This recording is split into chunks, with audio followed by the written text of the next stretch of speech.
আজকে শালা একদম মজা করে ঘুড়ি উড়বো রে। কি গো যেন শুনতে পাচ্ছ?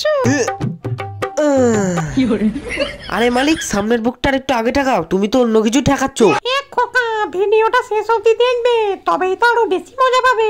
শালা প্রচুর ঠান্ডা পড়েছে, তাড়াতাড়ি কাপড়টা এখানে পেতে ব্যায়াম করে নি।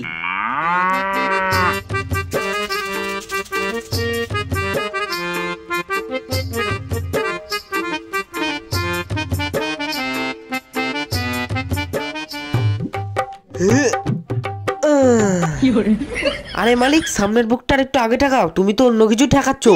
আউরে বাপরে বাপরে বাপ। হাই মালিক, ব্যথা লেগে গেল নাকি গো? মালিক একবার নাড়িয়ে দেখো না, দাঁড়াচ্ছে নাকি? কি এই সরি একবার পাটা নাড়িয়ে দেখো না, দাঁড়াতে পারছো নাকি?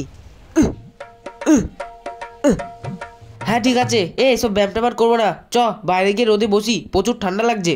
বাইরে গিয়ে রোদে বসার সময় এইখানটায় রোদে একটু বসি, একটুখানি খুলে বসি। এ বাবু, এমন করে ফাঁকা করে বসছো, মনে হচ্ছে সবকিছু আগলা করে একদম গা মানে সেইখানটায় রোদ লাগাবে। সালা তুমি তো দেখছি বিশাল শয়তান। সারা সারাদিন পরে এখন এসে একটুখানি রোদে বসলাম, আর সেই তোমার ফাজলামি মারা আরম্ভ হয়ে গেল। মালিক এখান থেকে চলো তো, এই সূর্য শালা প্রচুর অপমান করছে। হ্যাঁ তুই ঠিক বলেছিস মালিক, চলো মাঠে গিয়ে ঘুড়ি উড়াই, এখন হাওয়াও ভালো আছে, ঘুড়িও ভালো উড়বে, আর রোদটাও একদম গায়ে লাগবে। মাঠে ঘুড়ি ওড়াতে যাওয়ার সময় আজকে শালা একদম মজা করে ঘুড়ি উড়বো রে। কি গো যেন শুনতে পাচ্ছ? হাই মালিক, দাঁড়াও দাঁড়াও দাঁড়াও দাঁড়াও দাঁড়াও। আরে তোর কি হলো রে, তুই এরকম হুট করে আমাকে রাস্তার মাঝে দাঁড়াতে বললি কেন? মালিক তুমি দেখতে পাচ্ছ না, গাছে একটা পরী ঝুলছে।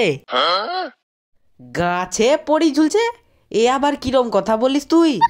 আরে মালিক, গাছে একটা মেয়ে ঘুড়ি ঝুলছে, ওকে নিচে পেরে দাও না প্লিজ, আর ওকে খুব সুন্দর দেখতে, ওর সাথে আমার বিয়েটা দিয়ে দাও না প্লিজ মালিক, তোমার পায়ে ধরি। হারামজাদা, রাস্তাঘাটে যাকে দেখিস তার সাথে তোর বিয়ে করতে ইচ্ছে করে নাকি? হারামজাদা শয়তান, শালা মেয়েটি তোর পাছার চামড়া ফাটিয়ে দেবো শয়তান, চল আগে এখান থেকে। ধুত তেরে কি কালো উঁচু, শালা মাথার চুল পেকে সাদা হয়ে যায়, তাও শালা বিয়ে দেয় না, শালা শয়তান মালিক।